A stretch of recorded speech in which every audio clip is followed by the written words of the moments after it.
Assalamualaikum warahmatullahi wabarakatuh. Nama saya Lutfiana Febianto dari kelas TL20F2. Di sini saya akan menjelaskan tentang business plan tentang penyewaan kosan Pak Cahyo Sejati. Di sini yang akan dibahas yang pertama yaitu tentang background dan profile, yaitu kenapa penyewaan kos-kosan. Yang kedua, market analysis, seperti apa kondisi pasar yang ada. Yang ketiga, marketing plan, bagaimana strategi yang digunakan. Dan yang terakhir, financial plan, berapa keuntungan dan lama waktu modal kembali. Untuk yang pertama yaitu background dan profil. Kenapa penyewaan kos-kosan? Bisnis kami itu memberikan penyewaan kos-kosan di daerah dekat kampus maupun padat perkantoran untuk menjawab kebutuhan tempat tinggal sementara dengan fasilitas yang lengkap. Untuk latar belakangnya yaitu tempat tinggal merupakan salah satu dari 3 kebutuhan pokok setiap orang. Kebutuhan pokok tempat tinggal meningkat akhir-akhir ini dan bisa dijadikan sebagai peluang bisnis yang menjanjikan. Yang ketiga, salah satu bisnis penyewaan tempat tinggal yang semakin berkembang dan diminati oleh para investor adalah penyewaan kos-kosan, terutama di daerah sekitar kampus, sekolah, dan perkantoran. Bisnis penyewaan kos-kosan ini tidak pernah surut dan akan terus berkembang terutama di kota-kota terkenal, seperti kota Yogyakarta yang terkenal sebagai kota pelajar. Kemudian, seiring dengan pertumbuhan jumlah penduduk dan faktor urbanisasi, jumlah mahasiswa akan selalu meningkat tiap tahunnya. Hal tersebut berdampak terhadap kebutuhan tempat tinggal yang layak walaupun bersifat sementara. Dan yang terakhir, harga sewa kos-kosan itu sangat bervariasi karena kondisi rumah dan lingkungan yang beragam. Semakin tinggi tingkat akses dan fasilitas pendukungnya, maka semakin tinggi harga sewanya. Untuk visi kos-kosan ini yaitu menyediakan tempat kos yang bersih dan tidak berisik. Yang kedua, memberikan fasilitas kos yang lengkap dan nyaman untuk penyewa. Yang ketiga, membawa kesan perasaan seperti di rumah. Untuk misinya, harga yang terjangkau dengan fasilitas yang lengkap, dilengkapi dengan dapur yang bersih dan lengkap untuk penggunaan bersama, dilengkapi dengan ruang kumpul bersama untuk mengerjakan tugas kelompok. Untuk profilnya sendiri bisa dilihat untuk logonya ada di sebelah kanan yaitu Kosan Pak Cahyo Sejati. Memiliki nama brand Kosan Pak Cahyo Sejati sebagai penyedia jasa penyewaan kosan sementara. Dikhususkan kepada mahasiswa yang berkuliah di Universitas Kota Yogyakarta namun berasal dari luar kota. Kosan Pak Cahyo Sejati memiliki makna mendirikan kosan dengan baik, bersih, lengkap, dan nyaman dihuni seperti di rumah sendiri. Untuk yang kedua yaitu market analysis and competition. Seperti apa kondisi pasar yang ada. Di sini kita menggunakan bisnis model canvas untuk customer segmennya atau tujuan customernya yaitu mahasiswa, mahasiswi, dan karyawati. Untuk kelebihan yang kita tawarkan dari kos-kosan yaitu kenyamanan, fasilitas, nilai-nilai tata susila.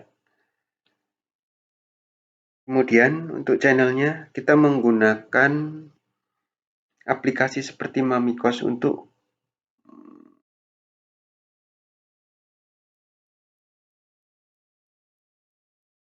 promosi pemasarannya. Kemudian OLX dan media sosial seperti Facebook, Instagram, WhatsApp, dan tercantum juga di dalam Google Map. Yang kemudian yaitu customer relationship. Ini bertujuan agar customer atau penghuni kos tidak pindah ke tempat yang lain, yaitu dengan cara penjagaan kebersihan, kenyamanan, keamanan, penanganan keluhan dengan cepat, memenuhi kelengkapan. Kemudian ada revenue stream, yaitu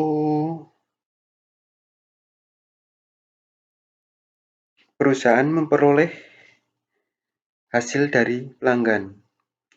Misalnya seperti pembayaran sewa reguler bulanan atau tahunan, selisih nilai investasi jika dijual, Kemudian yang selanjutnya ada key activities, yaitu tentang merupakan semua aktivitas yang berhubungan dengan produktivitas bisnis, misalnya pemasaran, respon cepat dan jelas, pemberian layanan, penanganan keluhan.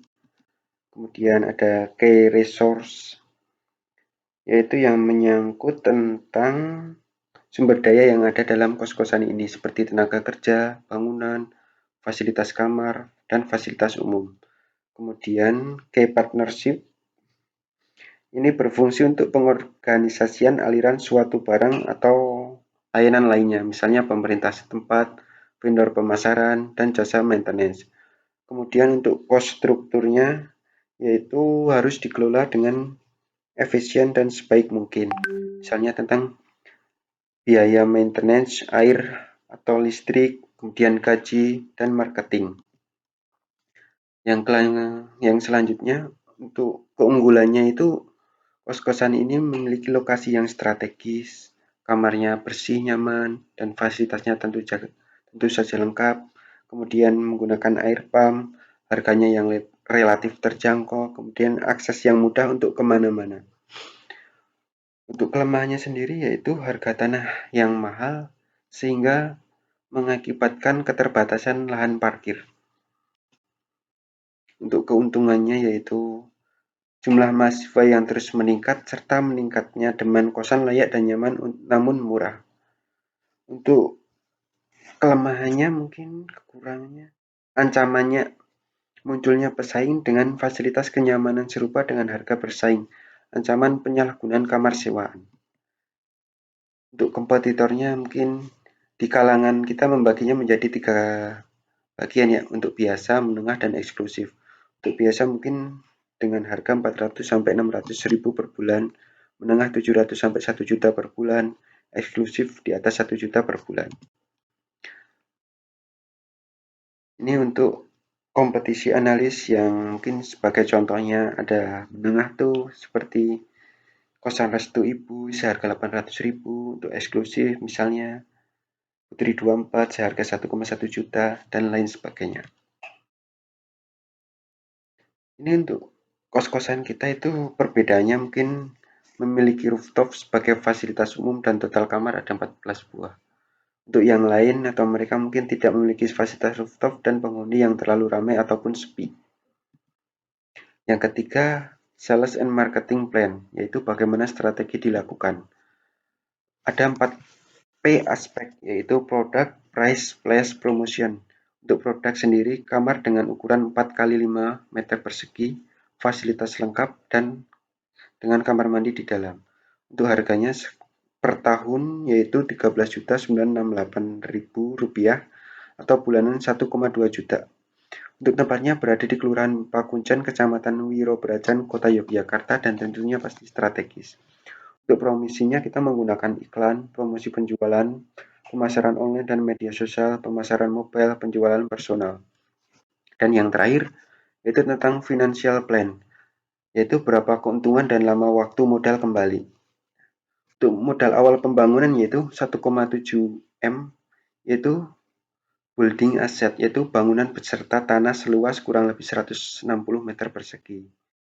Dan 25 juta untuk renovasi, yaitu perkiraan biaya renovasi bangunan sesuai kebutuhan. Dan yang terakhir 80 juta yaitu untuk penambahan aset seperti AC, spring bed, almari, meja, bantal, cooling spray, dan lain-lain. Untuk pengeluaran per bulan, mungkin kita ada listrik, air pump, maintenance, gaji, dan sampah. Nilainya bisa tertera di sini.